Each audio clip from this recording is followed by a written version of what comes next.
कैसे आप सब लोग? मैं आशा करता हूँ आप सब लोग ठीक होंगे और आप लोगों ने पढ़ाई भी नए सेशन में शुरू कर दी होगी। हम बिजनेस स्टडी 12th क्लास की हमने बुक स्टार्ट की थी। इसमें पहला चैप्टर हम कई पार्टों में पढ़ चुके हैं। अब उसी पार्ट को हम कंटिन्यू करेंगे और आज हम पढ़ने वाले हैं लेवल ऑफ मैनेजमेंट। हमने मैनेजमेंट का नेचर पढ़ लिया, उसके सिग्निफिकेंट पढ़ लिए, ऑब्जेक्टिव भी कर लिए। ऑल एंड ओवर बेसिक्स आपका मैनेजमेंट में क्लियर हो चुका है। और अगर नहीं हुआ है तो आप क्या करें, एक चैनल पर जाएं और उसकी प्लेलिस्ट में business studies 12th class open करें और उसके अंदर प्रीवियस जो वीडियोस हैं इस चैप्टर को लेकर nature and significance of management, उसके लिए और जो प्रीवियस पार्ट है उनको देखें और समझें। उसके बाद ये जो पार्ट है इसको देखें, आपको ये इजीली समझ में आने लगेगा।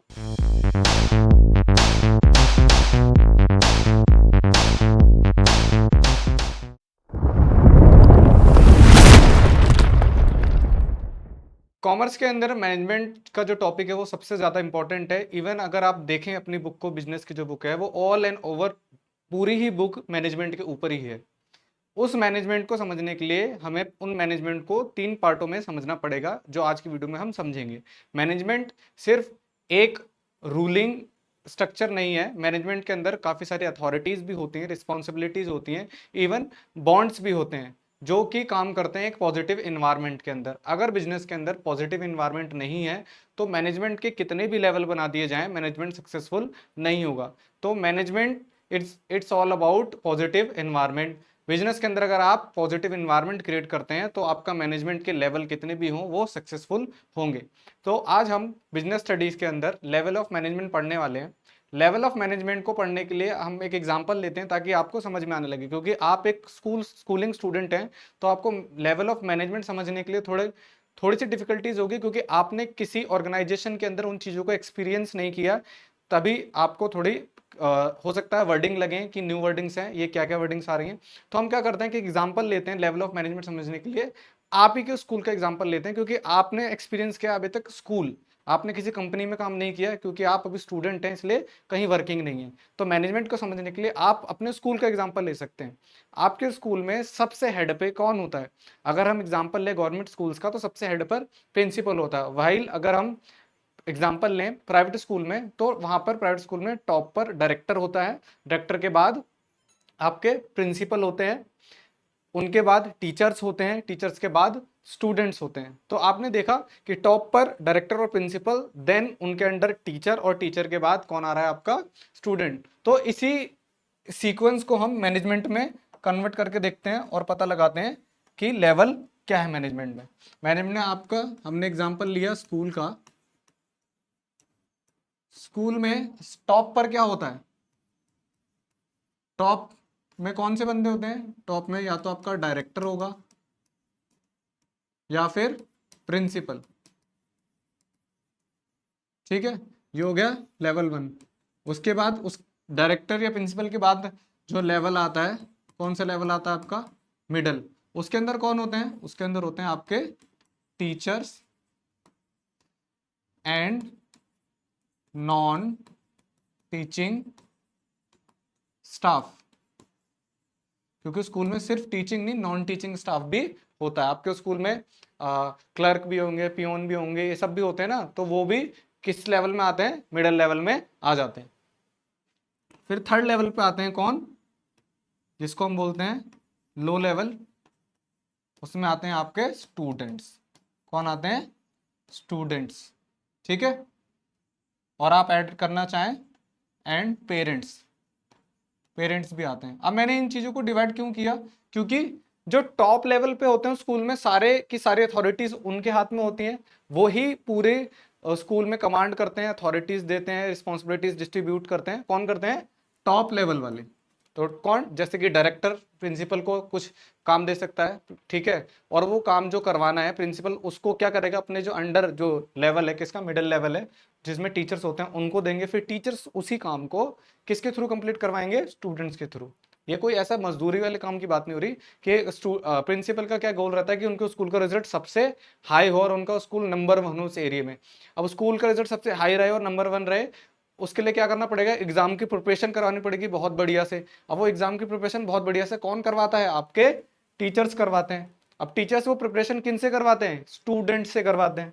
तो जब ये इन्हें डायरेक्ट करेंगे, टॉप लेवल वाले किनको, मिडिल लेवल वालों को, फिर मिडिल लेवल वाले क्या करेंगे, इंस्ट्रक्ट करेंगे किनको, लो लेवल वालों को। जब लो लेवल वालों को इंस्ट्रक्शन मिलेगी मिडिल लेवल से, फिर वो प्रोडक्टिव काम करेंगे और गोल अचीव करेंगे। तो ये सिंपल वे है समझने का कि लेवल ऑफ मैनेजमेंट, मैनेजमेंट के लेवल्स को 3 ही पार्ट में डिवाइड किया गया आपके सिलेबस के अंदर। और वैसे भी अगर आप कहीं पे भी देखें तो ज्यादातर 3 ही पार्ट मिलेंगे। किसी भी ऑर्गेनाइजेशन में देखें, किसी भी हॉस्पिटल में भी जाके देख सकते हैं। अगर आप हॉस्पिटल में भी जाते हैं तो उसका भी कोई एक मालिक होगा, सीईओ होगा या डायरेक्टर होगा। उसके अंडर कौन काम कर रहे होंगे, सीनियर डॉक्टर होंगे, ठीक। उसके बाद क्या होंगे, जूनियर डॉक्टर होंगे। और सबसे लो लेवल पे कौन होंगे आपके, जो ग्राउंड स्टाफ होता है, ठीक है, वो होंगे। पेशेंट को आप मैनेजमेंट लेवल में नहीं डाल सकते, वो तो आपका क्लाइंट है, ठीक है। लेकिन यहाँ पे क्या होता है, स्टूडेंट क्या है, स्टूडेंट क्लाइंट भी है, लेकिन स्टूडेंट एक वर्कर की तरह काम भी कर रहा है, क्योंकि स्टूडेंट तैयारी कर रहा है तभी तो प्रोडक्ट निकल के आ रहा है। स्टूडेंट अगर तैयारी नहीं करेगा तो प्रोडक्ट नहीं निकलेगा। तो मैनेजमेंट को अगर आपको आसानी से समझना है तो आप अपने स्कूल का एग्जाम्पल लें। आपके स्कूल में सबसे हेड पे डायरेक्टर या प्रिंसिपल होते हैं, वो टॉप लेवल में आते हैं। उसके बाद टीचर्स और नॉन टीचिंग स्टाफ वो मिडिल लेवल में आते हैं। उसके बाद जो लोग काम कर रहे हैं, जैसे कि स्टूडेंट, आप लोग वर्क कर रहे हैं, आप प्रिपरेशन कर रहे हैं एग्जाम की, आप लोग लो लेवल में आते हैं। तो चलिए, मैनेजमेंट की जो डेफिनेशन है वो क्या कहती है, level of management, the authority and responsibility relationship binds individual as a superiors and subordinates, gives rise to different level of management in an organization। अब देखो, इस सिंपल सी लैंग्वेज में कहा गया है कि अथॉरिटीज और रिस्पॉन्सिबिलिटीज, अधिकार और जिम्मेदारियां बांधी जाती हैं कि एक संबंध के तौर पर। किस संबंध के तौर पर, कि एक इंडिविजुअल सुपीरियर और दूसरा सबॉर्डिनेट। जो सुपीरियर होगा उसके पास राइट ज्यादा होंगे, सबॉर्डिनेट के पास राइट्स कम होंगे। तब सुपीरियर कौन होंगे, टॉप लेवल वाले सुपीरियर हो गए, किन से, मिडल से। मिडल कौन हो गए, सबऑर्डिनेट हो गए। और वहीं अगर यहां देखा जाए तो मिडिल लेवल वाले सुपीरियर हो गए किनसे, लो लेवल वालों से, और ये लोग कौन हो गए, सबऑर्डिनेट हो गए। तो इनके बीच में क्या होता है, अथॉरिटीज और रिस्पॉन्सिबिलिटीज के साथ एक बॉन्ड होता है जो इनको मैनेजमेंट में बांधे रखता है। अथॉरिटी और रिस्पॉन्सिबिलिटीज की, अथॉरिटी किसके पास होती है, टॉप लेवल वालों के पास, और जो टॉप लेवल के नीचे जो लोग होते हैं उनके पास क्या होते हैं, रिस्पॉन्सिबिलिटीज। और वो अथॉरिटीज इंस्ट्रक्ट की जाती हैं किसके थ्रू, टॉप लेवल वालों के थ्रू। वह आपको अगर बिजनेस में समझना है, बिजनेस के अंदर जो आपका लेवल ऑफ मैनेजमेंट का जो स्ट्रक्चर है, देखो आपकी स्क्रीन पे दिख रहा होगा। सबसे पहले आपको दिख रहा है, ये है आपका टॉप लेवल। क्या है, टॉप लेवल। अगर एक कंपनी में समझे हम टॉप लेवल में कौन कौन पार्टिसिपेट करता है, तो टॉप लेवल के अंदर अगर आप बिना उसके दिमाग चलाए अगर बताएं तो आप बोलेंगे कि मालिक होता है जो सबसे बड़ा होता है। मालिक दो टाइप के मालिक होते हैं बिजनेस में भी, एक जो सिर्फ पैसा इन्वेस्ट कर रहा है, वहां वर्किंग नहीं है। एक जो पैसा इन्वेस्ट कर रहा है, वर्किंग भी है। और एक जिसने पैसा इन्वेस्ट नहीं किया लेकिन पूरे बिजनेस को रन कर रहा है। अगर सिर्फ पैसा इन्वेस्ट कर रहा है वो इन्वेस्टर हो गया, मालिक नहीं कहला सकता, ठीक है। वो इन्वेस्टर है, उसने इन्वेस्ट किया प्रॉफिट, लेकिन वो पूरा लेके जाएगा क्योंकि पूरा पैसा उसने इन्वेस्ट किया है, लेकिन उसका रन कोई और कर रहा है। ऐसा भी हो सकता है इन्वेस्ट जिसने किया वही रन कर रहा है। तो इस केस में ओनर और सीईओ, जो बिजनेस को रन करता है उसको सीईओ कहा जाता है, चीफ एग्जीक्यूटिव ऑफिसर कहा जाता है। और ऐसा केस भी हो सकता है कि पैसा किसी और ने इन्वेस्ट किया और रन कोई और कर रहा है, तो वहां पे ओनर कोई और हो गया और चीफ एग्जीक्यूटिव कोई और हो गया, क्योंकि चीफ एग्जीक्यूटिव को सैलरी पर भी रखा जाता है। तो जो टॉप लेवल में मैनेजमेंट में सबसे ऊपर आता है कौन, आपका डायरेक्टर या फिर सीईओ।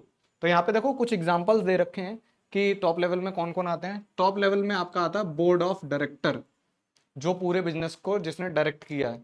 उसके बाद आता है चेयरमैन और जनरल मैनेजर। चेयरमैन आते हैं क्योंकि चेयरमैन कौन है, टॉप लेवल कमेटी जो होती है वो चेयरमैन होती है। जनरल मैनेजर यानी कि जो पूरे बिजनेस के अंदर जितने भी मैनेजर होंगे, जितने भी डिपार्टमेंट के मैनेजर होंगे, उनका जो हेड होगा वो होगा जनरल मैनेजर, वो भी टॉप लेवल में आता है। उसके बाद बिजनेस का president.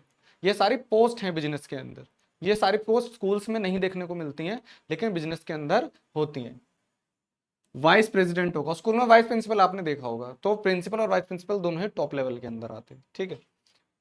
Chief executive officer CEO, chief financial officer CFO and chief operating officer COO.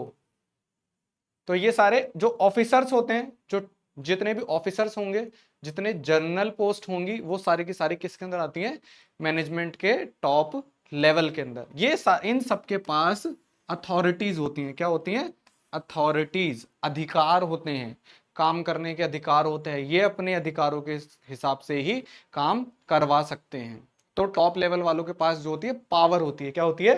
Power.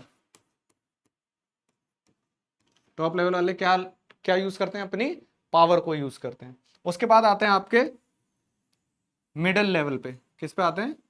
Middle level पे। मिडिल लेवल में कौन होते हैं? टॉप लेवल वाले जिनको इंस्ट्रक्ट करते हैं। टॉप लेवल वाले किनको इंस्ट्रक्ट करते हैं? परचेज मैनेजर हो गया, क्योंकि जनरल मैनेजर सारे मैनेजरों का हेड। अब जनरल मैनेजर के बाद नीचे जितने भी मैनेजर हैं जो अलग अलग डिपार्टमेंट के, जैसे परचेज डिपार्टमेंट का, सेल डिपार्टमेंट का, प्रमोशन डिपार्टमेंट का, ऐसे कई डिपार्टमेंट होंगे, उन सब डिपार्टमेंट के जो हेड मैनेजर होंगे वो किसके अंदर आ जाएंगे? आपके मिडिल लेवल में, क्योंकि इन सब डिपार्टमेंट के ऊपर जो हेड है वो होता है जनरल मैनेजर। तो इनके अंदर जितने भी डिपार्टमेंट हेड होंगे ना वो आ जाएंगे, जैसे sales manager, marketing manager, executive officer. देखो एग्जीक्यूटिव ऑफिसर बोला मैंने, एग्जीक्यूटिव ऑफिसर तो यहाँ पे भी आया था, लेकिन यहाँ चीफ एग्जीक्यूटिव आया था, यानी कि जितने भी एग्जीक्यूटिव ऑफिसर हैं उनका जो हेड है वो टॉप लेवल में आएगा और बाकी सारे ऑफिसर्स मिडिल लेवल में। Plant plant superintendent, divisional head, departmental head. तो ये ऐसे क्या है, कई बिजनेसों में क्या होता है, मैनेजर होते हैं डिपार्टमेंट के हेड, और कई जगहों पे क्या होता है, आपके हेड बनाए जाते हैं मैनेजर से हटके। ठीक है, तो ये सारी चीजें, ये जितनी भी पोस्ट हैं, ये सारी पोस्ट आपकी किसके अंदर आती हैं? मिडिल लेवल में। जब आप 12th क्लियर कर लेंगे, ग्रेजुएशन करने के बाद किसी कंपनी में काम करने जाएंगे, जब आप कई सालों तक काम करेंगे और प्रमोशन लेंगे, तब आप इन चीज़ों को समझना शुरू करेंगे कि आप पहले किस पोस्ट पे आए थे, किस लेवल पे हैं, फिर किस पोस्ट पे हैं, फिर किस लेवल पे हैं। क्यों आप अगर किसी बिजनेस में काम कर रहे हैं और अपनी ग्रोथ चाहते हैं, तो आपको मैनेजमेंट के लेवल पता होने चाहिए। अगर आप लो लेवल पे काम कर रहे हैं, इसका मतलब आप ज़्यादा ग्रोथ नहीं कर रहे हैं अपनी। अगर आप धीरे धीरे प्रमोट होके आपका लेवल बढ़ रहा है, मिडिल लेवल में आ रहे हैं या टॉप लेवल में, तो आप कह सकते हैं कि आप ग्रो कर रहे हैं। तो आपको ये पता कैसे लगेगा कि आप कौन से लेवल पे काम कर रहे हैं? इसलिए आपको जानकारी होनी चाहिए कि अगर आप कोई डिपार्टमेंट के हेड पे काम कर रहे हैं तो मिडिल लेवल में है, और अगर आप किसी डिपार्टमेंट के नहीं, आप जनरल हैं, पूरी कंपनी के अंदर एक ही है जिसके अंडर बाकी मैनेजर काम कर रहे हैं, तो आपको पता लगेगा कि आप टॉप लेवल के मैनेजमेंट में वर्क कर रहे हैं। उसके बाद आता है आपका लास्ट, जिसको हम बोलते हैं लो लेवल। ठीक है, लो लेवल में कौन आता है आपके? Supervisor, superintendent, foreman, section officers, clerk, सब डिपार्टमेंटल एग्जीक्यूटिव एक्सेट्रा। यानी कि इनके बाद, जो मैनेजर के बाद, जैसे एक सेल्स मैनेजर है, तो उसके डिपार्टमेंट के अंदर क्या होगा, उसका खुद का सुपरवाइजर भी होगा, सुपरिटेंडेंट भी होगा। ऐसी परचेज मैनेजर है, उसके डिपार्टमेंट के अंदर सुपरवाइजर होगा, सुपरिटेंडेंट होगा। तो मैनेजर के, डिपार्टमेंटल मैनेजर के अंडर जो वर्कर काम कर रहे होंगे, वो सारे किसके अंदर आ जाएंगे? लो लेवल ऑफ मैनेजमेंट में। और लेबर को भी इसी के अंदर डाला जाता है, क्योंकि सुपरवाइजर के नीचे भी लेबर होती है ना, तो वो भी किसी में आती है? लो लेवल ऑफ मैनेजमेंट में। ठीक है, देखो यहाँ पे क्या चीजें दिखा रखी है एरो के थ्रू, आप देख रहे होगे, ये एरो नीचे आ रहा है, ये एरो ऐसे आ रहा है, ये वाला दिख रहा है आपको, येलो वाला। इसका मतलब क्या हो रहा है? अथॉरिटी ऊपर से चलती है, ठीक है, यानी ऊपर से जो राइट्स हैं वो ऊपर से आते हैं। इनके पास सबसे ज्यादा राइट्स होते हैं, वो इनको राइट्स ट्रांसफर करते हैं तो थोड़े ही करते हैं, और ये इनको करते हैं तो थोड़े ही करते हैं। यानी कि राइट सबसे ज्यादा किनके पास होते हैं? टॉप लेवल वाले के पास। और फिर यहाँ से आप देख रहे होगे, ये क्या हो रहा है? अकाउंटेबिलिटी। अधिकार यानी अथॉरिटी ऊपर से नीचे आती है, और जिम्मेदारियां नीचे से ऊपर की तरफ जाती हैं। दिखा रखा ना, अकाउंटेबिलिटी यानी कि जिम्मेदारियां। ये इनकी जिम्मेदारियां काम करके इनको देना, और इनकी जिम्मेदारी काम करके इनको देना। तो जो अकाउंटेबिलिटी है वो लो से टॉप लेवल की डायरेक्शन में बढ़ती है, और जो अथॉरिटी है वो टॉप लेवल से लो लेवल की डायरेक्शन में बढ़ती है। आई होप आप लोगों को लेवल ऑफ मैनेजमेंट बहुत अच्छे से समझ में आ रहा है। चलिए नेक्स्ट देखते हैं।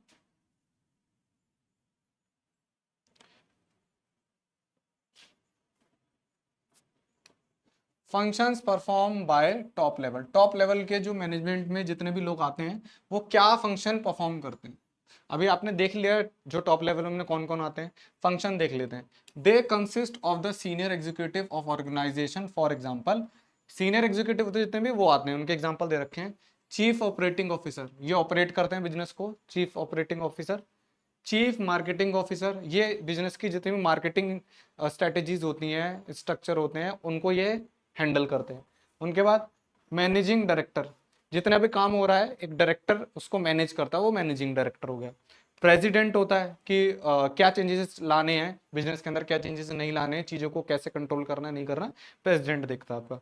Chief executive officer, chief executive officer चीजें बिजनेस के अंदर कैसे एग्जीक्यूट हो रही हैं और कैसे एग्जीक्यूट होनी चाहिए देखेंगे आपके chief executive officer. Chief finance officer, business में फाइनेंस कहाँ से आ रहा है, कहाँ जा रहा है, फाइनेंस को कैसे मैनेज किया जा रहा है, कैसे नहीं मैनेज किया जा रहा है, किस कॉस्ट पे मैनेज करना चाहिए, किस कॉस्ट पे मैनेज नहीं करना चाहिए, ये सारी चीजें कौन देखते हैं, आपके चीफ फाइनेंस ऑफिसर। चेयरमैन, उसके बाद आते हैं आपके vice president, then general manager. General manager सारे मैनेजरों का हेड होता है, ठीक है। तो ये सारे क्या है, फंक्शंस हैं किसके, टॉप लेवल ऑफ मैनेजमेंट के। ये सारे लोग काम करते हैं किसमें, टॉप लेवल ऑफ मैनेजमेंट में, ठीक है। चलिए नेक्स्ट देखते हैं, function of top level of management. Function क्या क्या है देखो, जो टॉप लेवल के लोग क्या करते हैं, these top level managers are responsible for the welfare and survival of the organisation, ठीक है। ये बोल रहे यहाँ लिखा है ना, मैनेजमेंट फंक्शन क्या है, तो जो भी टॉप लेवल में जितने भी मैनेजर होते हैं उनकी रिस्पॉन्सिबिलिटी होती है क्या, कि बिजनेस में वेलफेयर और सर्वाइवल ठीक से चल रहा है कि नहीं, ये ठीक बिजनेस ठीक से सर्वाइव करे और उसमें वेलफेयर की ग्रोथ हो रही हो, ये काम देखना किसकी रिस्पॉन्सिबिलिटी है, टॉप लेवल के मैनेजर्स की। They analyse the business environment and its implication for the survival of the firm. और ये क्या करते हैं, ये किस चीज पर नजर रखते हैं, ये बिजनेस के एनवायरमेंट पर नजर रखते हैं कि बिजनेस का एनवायरमेंट ऐसा हो कि बिजनेस सर्वाइव कर पाए ठीक से और फर्म के जो गोल है उनको अचीव किया जाए।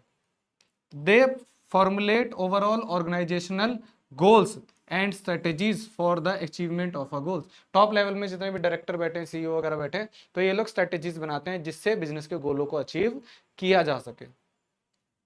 they are responsible for all the activities of the business and their impact on society। Business में कोई भी एक्टिविटी होती है, बिजनेस में कुछ भी प्रॉफिट होता है, नुकसान होता है, कोई चेंज आता है नया, तो सबकी रिस्पॉन्सिबिलिटी किसके ऊपर होती है, टॉप लेवल वालों के ऊपर, क्योंकि पावर उनके हाथ में है, वो चाहे तो कुछ भी कर सकते हैं बिजनेस के अंदर। तो इसलिए बिजनेस में अगर कुछ भी इंपैक्ट आता है तो उनकी सारी की सारी जिम्मेदारी किसकी होती है, टॉप लेवल वालों की, ठीक है। तो आई होप आप सबको समझ में आ गया होगा कि टॉप लेवल के लोग जो हैं एक्चुअल में क्या करते हैं, एक रियलिटी में, और समझा जाए तो टॉप लेवल के लोग के हाथ में ही सारी पावर होती है बिजनेस को चलाने की। तो अगर बिजनेस में कुछ भी हो रहा है तो उसके जिम्मेदार भी कौन होंगे, टॉप लेवल ऑफ, ठीक है। नेक्स्ट देखिए, function performed bye middle level. Middle level वाले जो हैं वो क्या काम करते हैं,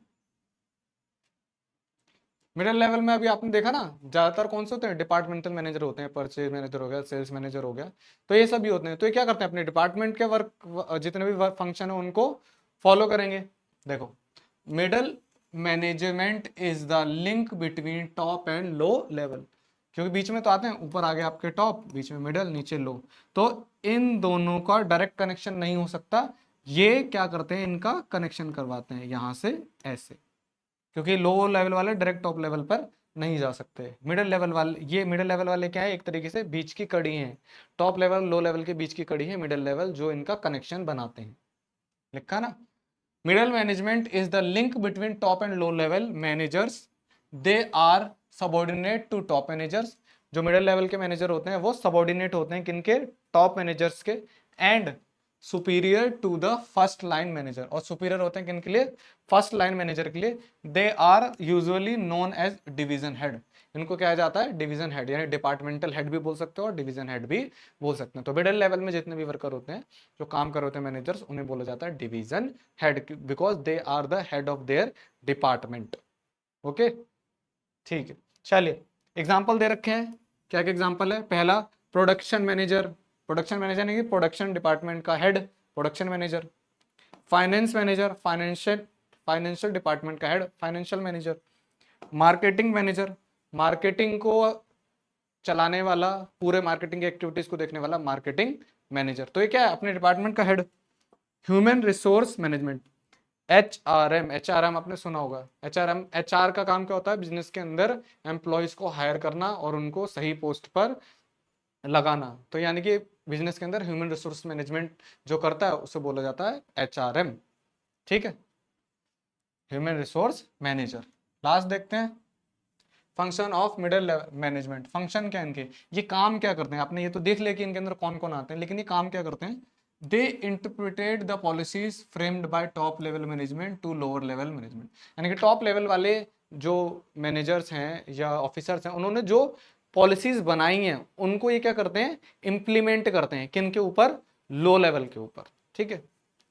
दे ensure that their department has the necessary personnel, ये जो मिडिल लेवल वाले बंदे होते हैं क्या करते हैं, ये इंश्योर करते हैं कि इनके डिपार्टमेंट में जितनी भी चीजें हैं नेसेसरी पर्सनली यही मैनेज करते हैं उसको। They assign necessary duties and responsibility to them, और ये जो मिडिल लेवल के नीचे जो लो लेवल होते हैं उनको जो नेसेसरी ड्यूटीज होती हैं वही असाइन करते हैं। Motivate them to achieve the desired objective, और मिडिल लेवल वाले मैनेजर्स होते हैं जो लो लेवल वाले वर्कर्स को मोटिवेट करते रहते हैं ताकि वो गोल्स को अचीव कर सके। Cooperate with the department for the smooth functioning of the organisation, और ये क्या करते हैं, कम्युनिकेशन और कॉन्टैक्ट बना के रखते हैं लो लेवल वाले मैनेजमेंट से और टॉप लेवल वाले मैनेजमेंट से, ताकि कंपनी के अंदर सारे काम स्मूथली होते रहे। नेक्स्ट देखिए, उसके बाद देखना है function performed bye operational level management या फिर फर्स्ट लाइन मैनेजर, ठीक है।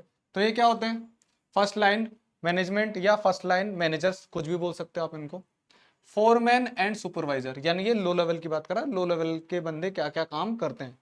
Comprise the lower level in the hierarchy of the organisation, their authority and responsibility are limited according to the plans drawn by the top management. बोला low level के जितने भी officer worker होते हैं उनको बहुत लिमिटेड अथॉरिटीज और responsibilities दी जाती हैं, जो किन्ने डिजाइन किए हैं, जो डिजाइन किए हैं आपके टॉप लेवल के ऑफिसर्स ने। Function of the low level management, अब इनके फंक्शन क्या है, they interact with the actual workforce and pass on the instruction on the middle management to the workers. बोला ये क्या करते हैं, ये एक्चुअल में जो लो लेवल जैसे सुपरवाइजर होता है, ये एक्चुअल में जो लेबर होती है उससे इंटरेक्ट होती है, और मिडिल लेवल वालों ने जो इन्हें काम सौंपा होता है वो काम इनसे करवाती है लेबर से। Supervisor directly oversee the effort of the workforce, और सुपरवाइजर ही होता है जो डायरेक्टली देख रहा होता है, आंख नजर बना के रखता है कि जो लेबर है वो काम ठीक से कर रही है या नहीं, क्योंकि कोई मिडिल लेवल का मैनेजर आके नहीं देख रहा है लेबर काम कर रही है नहीं कर रही है, क्योंकि उसका काम है सुपरवाइजर को इंस्ट्रक्ट करना, ना कि लेबर को देखना। जैसे कि टॉप लेवल वाले मैनेजमेंट में जितने मैनेजर्स या ऑफिसर हैं उनका काम होता है मिडिल लेवल वालों को इंस्ट्रक्ट करना, तो वो मिडिल लेवल वालों को कंट्रोल करेंगे, टॉप लेवल वालों को नहीं करेंगे, क्योंकि सबकी ड्यूटीज डिवाइडेड कर दी गई हैं, डिस्ट्रीब्यूट कर दी गई हैं, वो अपना काम अपने लेवल पर ही करेंगे, दूसरे लेवल से एंगेज नहीं होंगे। Through their effort quality of output is maintained and the wastage of materials is minimised, और जो लो लेवल के जो वर्कर होते हैं उनका काम होता है लेबर पे ध्यान रखना कि वो जो काम कर रहे हो उसके अंदर कोई भी चीज वेस्ट ना हो रही हो, और जो भी काम हो रहा है वो मिनिमम कॉस्ट और मिनिमम मटेरियल पे ही हो, जिससे कि प्रॉफिट मार्जिन बिजनेस में ज्यादा रहे, क्योंकि हर बिजनेस का एक ही गोल होता है, making maximise profit. They ensure that safety standards are maintained, और लो लेवल के वर्क जो ऑफिसर्स होते हैं उनका काम ही होता है कि बिजनेस के अंदर जो भी एनवायरनमेंट है जहाँ पे लेबर काम कर रही है वो एनवायरनमेंट बिल्कुल सेफ हो। ये सब काम कौन करते हैं, low level of managers. Next देखो, various function of management, management के वेरियस फंक्शन होते हैं। क्या क्या फंक्शन होता है मैनेजमेंट में, पहला फंक्शन होता है, देखो सीधे समझो, कोई भी आप काम करने जा रहे हो सबसे पहले क्या करना पड़ता है किसी भी काम का, मैं बोल रहा हूँ कि भाई मुझे एक बिजनेस खोलना है, तो सबसे पहले क्या करना पड़ेगा, बिजनेस के बारे में सोचना तो पड़ेगा, क्या बिजनेस करना है, कैसे करना है, तो क्या करना है, कैसे करना है, कब करना है को क्या कहते हैं, प्लानिंग। तो मैनेजमेंट का पहला काम क्या है, प्लानिंग। अब मैंने डिसाइड कर लिया क्या करना है, कैसे करना है, कब करना है, डिसाइड हो गया, प्लान तैयार हो गया, क्या बिजनेस हो गया, नहीं ना, मैंने अभी तैयार किया ना, तो ये प्लान तो माइंड में ही है, अब इसको मुझे एग्जीक्यूट करना है, एग्जीक्यूट करने को कहा जाता है ऑर्गेनाइजेशन या ऑर्गेनाइजिंग। तो जो मैंने मैनेजमेंट का जो पहला फंक्शन था प्लानिंग, उसको जब मैंने एग्जीक्यूट किया तो वो फंक्शन बन गया कौन सा, ऑर्गेनाइजिंग फंक्शन, जो कि मैनेजमेंट का सेकंड फंक्शन है। अब आपने ऑर्गेनाइजिंग कर दी, अब उस जो बिजनेस मैं कर रहा हूँ, मान लो फॉर एग्जांपल मैं एक रेस्टोरेंट स्टार्ट करना चाहता हूँ, तो मैंने पहले माइंड में प्लान स्टार्ट कर लिया कि मुझे रेस्टोरेंट खोलना है, फिर मैंने उसको एग्जीक्यूट किया, मैंने रेस्टोरेंट खोल लिया मैंने, बिल्डिंग वगैरह देख ली, सब देख ली, लेकिन अब उसको रन भी तो करना है। उसको रन करने के लिए क्या करना पड़ेगा, मुझे डायरेक्ट करना पड़ेगा, है ना। डायरेक्ट कर, किन को डायरेक्ट करूंगा, उनको डायरेक्ट के लिए मुझे उससे पहले वर्कर भी तो चाहिए उसमें काम करने के लिए। तो वर्कर को लाना ही क्या कहलाता है, स्टाफिंग कहलाता है। तो मैनेजमेंट का जो तीसरा काम है वो क्या हो गया आपका, स्टाफिंग। स्टाफिंग के बाद आपने वर्कर रख ली, अब उन वर्कर को सिखाएगा कौन, बताएगा कौन क्या करना है। तो सिखाना, इंस्ट्रक्शन देना, इनको क्या, इसको कहा जाता है डायरेक्टिंग, जो कि मैनेजमेंट का चौथा फंक्शन है। उसके बाद आपने सब कुछ सिखा दिया, अब आपको नजर भी तो रखनी पड़ेगी कि काम ठीक से चल रहा है या नहीं चल रहा है, तो उसे बोलते हैं कंट्रोलिंग, जो कि मैनेजमेंट का फिफ्थ फंक्शन है। तो मैनेजमेंट के 5 फंक्शन है। प्लानिंग, पहले आपको सोचना पड़ेगा आपको क्या कब कैसे करना है, प्लानिंग। दूसरा, जो आपने सोचा उसको एग्जीक्यूट कर देंगे, ऑर्गेनाइजिंग या ऑर्गेनाइजेशन, ठीक है। फिर जो आपने ऑर्गेनाइज कर दिया उसके अंदर आपको ह्यूमन फोर्स की जरूरत भी पड़ेगी, वर्क फोर्स की जरूरत पड़ेगी। तो आप क्या करेंगे, हायरिंग करेंगे, यानी कि क्या करेंगे, स्टाफिंग करेंगे, बंदों को हायर करेंगे। जब बंदों को आपने हायर कर लिया, अब उनको बताना पड़ेगा काम कैसे कर रहे हैं। तो काम करने का जो फंक्शन है, चौथा फंक्शन, उसे क्या क्या बोलते हैं हम, डायरेक्टिंग। अब आपने उनको डायरेक्ट कर दिया, तब अब डायरेक्ट करके ऐसा तो नहीं छोड़ दो करते रहेंगे अपने आप काम, नहीं, ह्यूमन नेचर है, उन पर नजर रखनी पड़ेगी। तो नजर रखना यानी कि कंट्रोल करना, जो कि मैनेजमेंट का फिफ्थ फंक्शन है। तो मैनेजमेंट के 5 फंक्शन है आपके, प्लानिंग, ऑर्गेनाइजिंग, स्टाफिंग, डायरेक्टिंग और कंट्रोलिंग। ठीक है, आई होप आप लोगों को अच्छे से समझ में आ रहा है। प्लानिंग क्या है मैंने आपको बता दिया, लेकिन डेफिनेशन भी देख लेते हैं। Planning is always the first function performed by every manager.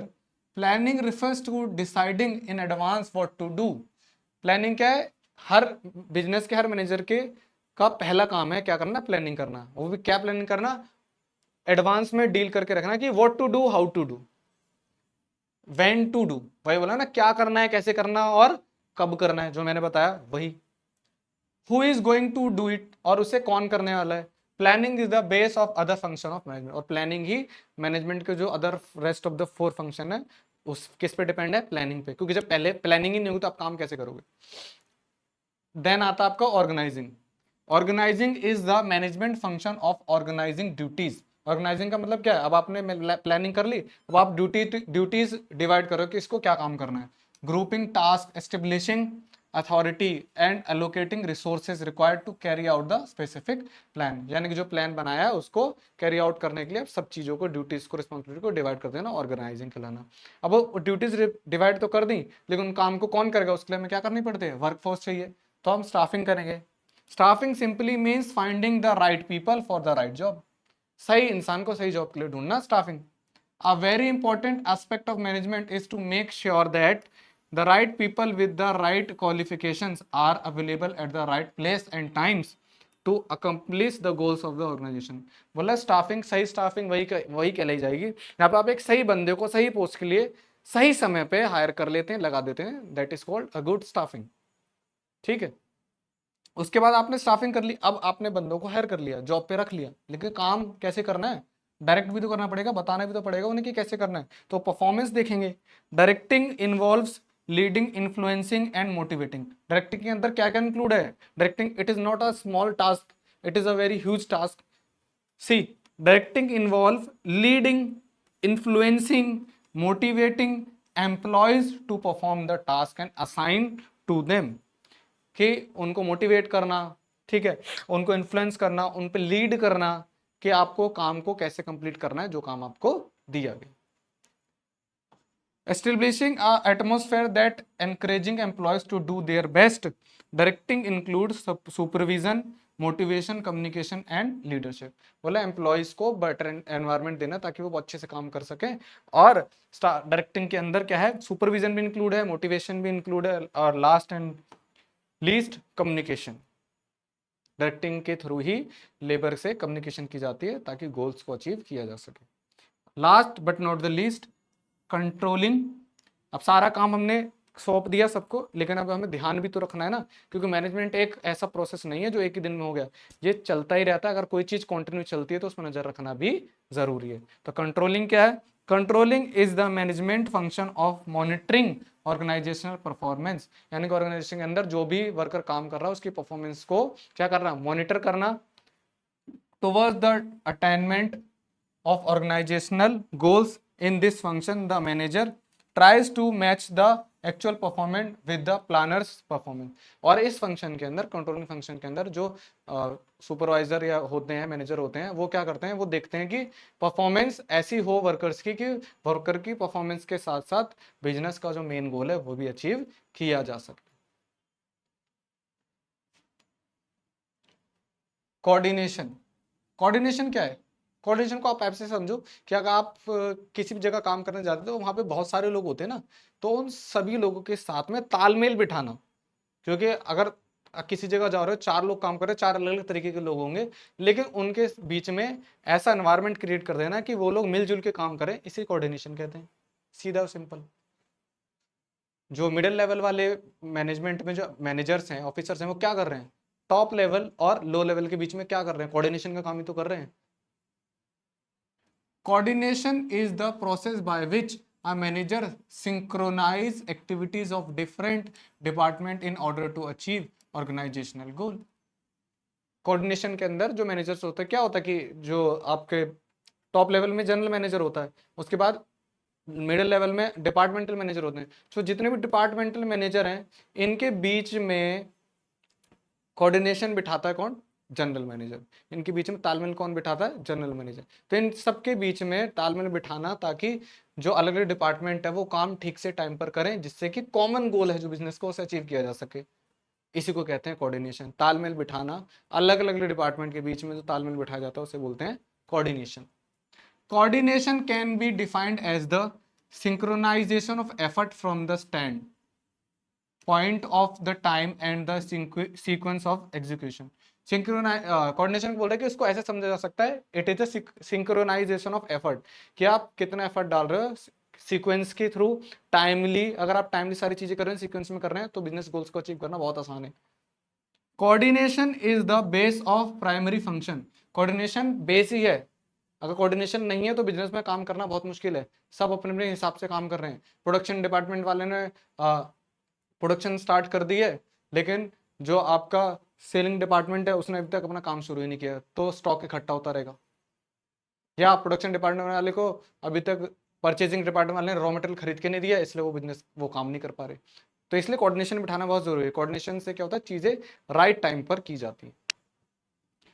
Of every manager, because various departments of an organisation are working independently and there is a need to relate and integrate their activity। बोला coordination बिठाना क्यों जरूरी है, क्योंकि एक business के अंदर काफी सारे डिपार्टमेंट इंडिपेंडेंटली काम कर रहे होते हैं। अगर वो इंडिपेंडेंटली काम करते रहेंगे, आपस में तालमेल नहीं होगा, तो बिजनेस के गोल को अचीव करना नामुमकिन हो सकता है। ठीक है, नेक्स्ट देखिए आप, function of management. Function of management is known as the essence of management. Management के फंक्शन को एसेंस ऑफ मैनेजमेंट कहा जाता है। सीधी सी बात है, बिना मैनेजमेंट के कुछ हो नहीं सकता, तो इसलिए एसेंस ऑफ मैनेजमेंट कहेंगे मैनेजमेंट फंक्शंस को। Coordination is known as the essence of management because the following reason.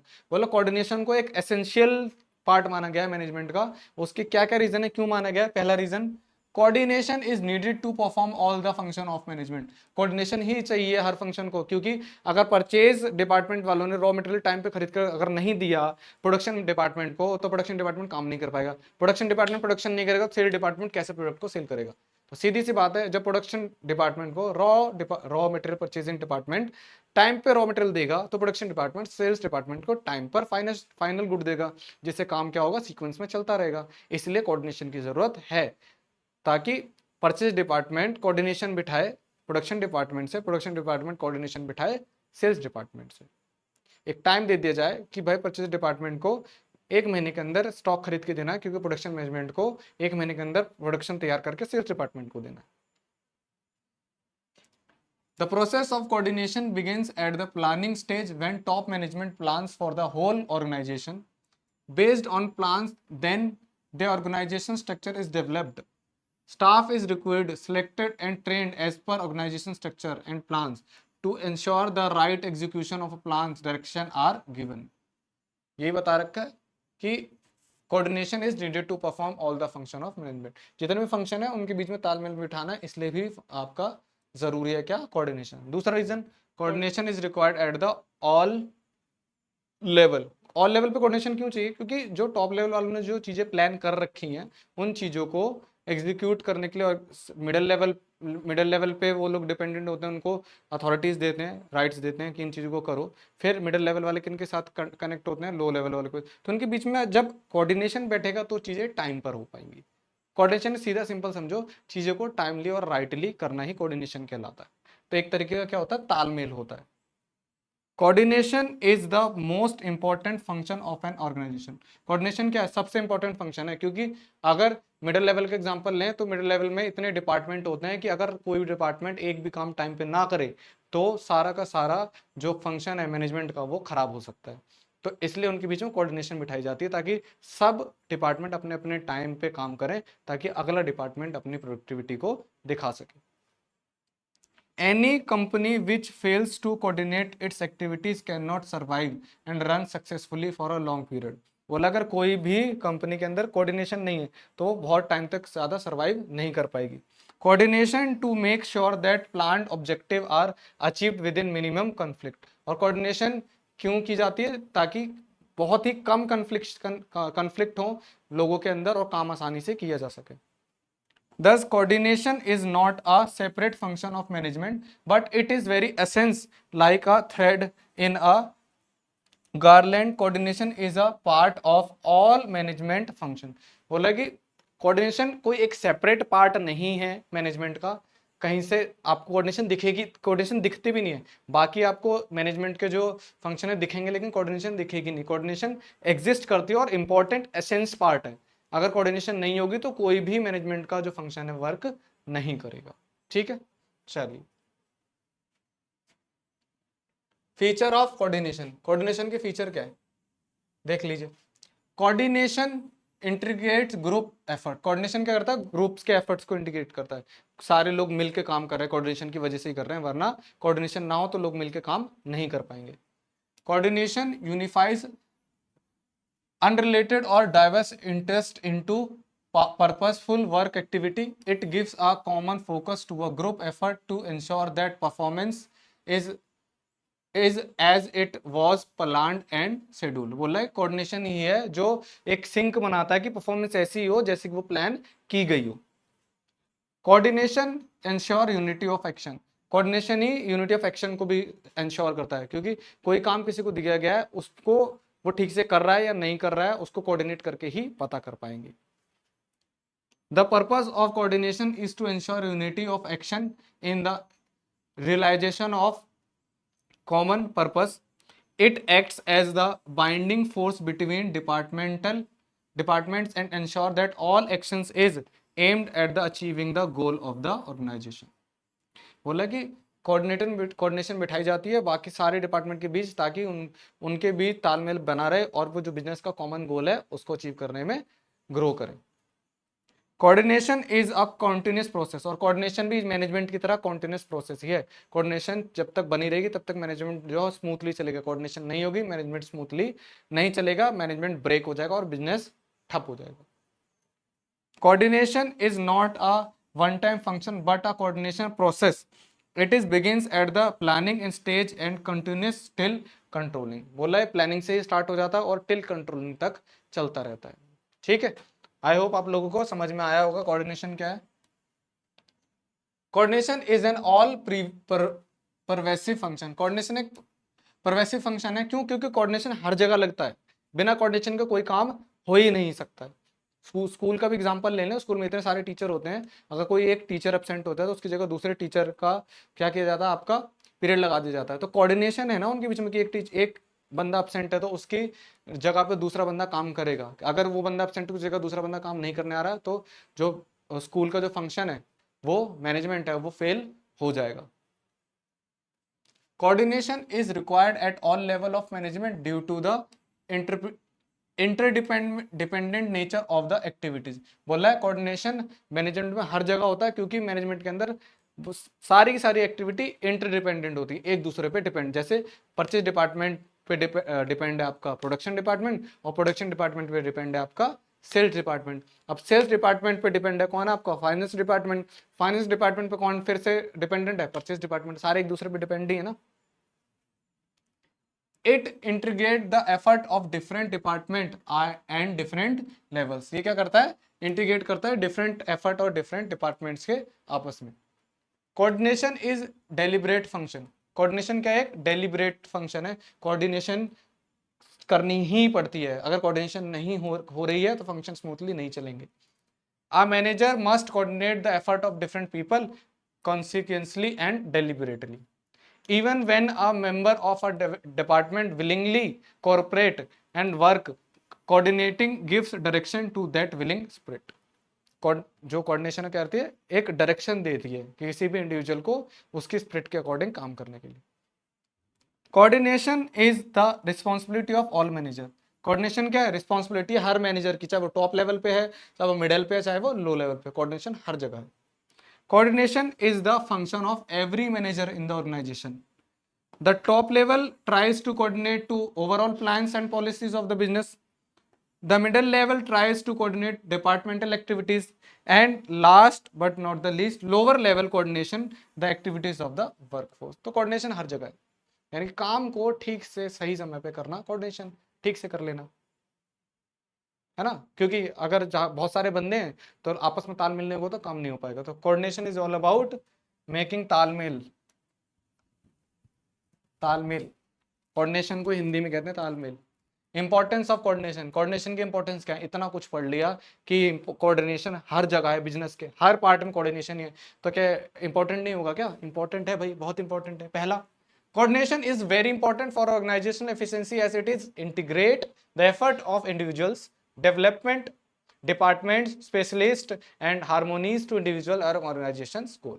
बोला कि चाहे डिपार्टमेंट हो, चाहे स्पेशलिस्ट हो, ठीक है, सभी को इंडिविजुअली चाहे ग्रुप में काम करने के लिए, एक कॉमन गोल को अचीव करने के लिए कोऑर्डिनेशन के भी अंडर ही काम करना पड़ेगा।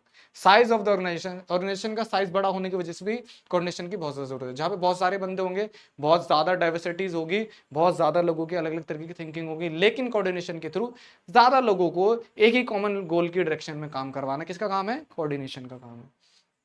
The need for coordination increase with the increase in the size of organisation. जैसे जैसे ऑर्गेनाइजेशन का साइज बढ़ेगा, कोऑर्डिनेशन की नीड बढ़ती चली जाएगी। Because in a large organisation there are a greater number of people working and everyone has his own need and objective. जितने ही ज्यादा लोग होंगे, हजारों लोगों की तादाद में, हजार लोगों के अपने खुद के गोल होंगे, खुद की इच्छाएं होंगी। उन सभी इच्छाओं को एक कॉमन गोल के थ्रू कंप्लीट करना, जो कि बिजनेस का होता है, उसके लिए हमें कोऑर्डिनेशन की जरूरत पड़ती है। So there is a more need to bring together or synchronize the effort of these employees towards a common goal। तो इसलिए जब बहुत सारे लोग होंगे तो इन सब लोगों को एक कॉमन गोल की तरफ सिंक्रोनाइज करने के लिए हम किसकी जरूरत पड़ेगी? कोऑर्डिनेशन की जरूरत पड़ेगी। Functional differentiation. फंक्शनल डिफरेंशिएशन कैसे? क्योंकि परचेस डिपार्टमेंट का काम अलग है, प्रोडक्शन डिपार्टमेंट का काम अलग है, सेल्स डिपार्टमेंट का काम अलग है, promotion department, marketing department, finance department, सबका काम अलग अलग है ना। तो इन सबके काम को टाइमली करना, एक साथ करवा लेना, एक कॉमन गोल को अचीव करने के लिए किसकी जरूरत पड़ेगी? कोऑर्डिनेशन की जरूरत पड़ेगी। इसके बाद आ रहा है आपका स्पेशलाइजेशन।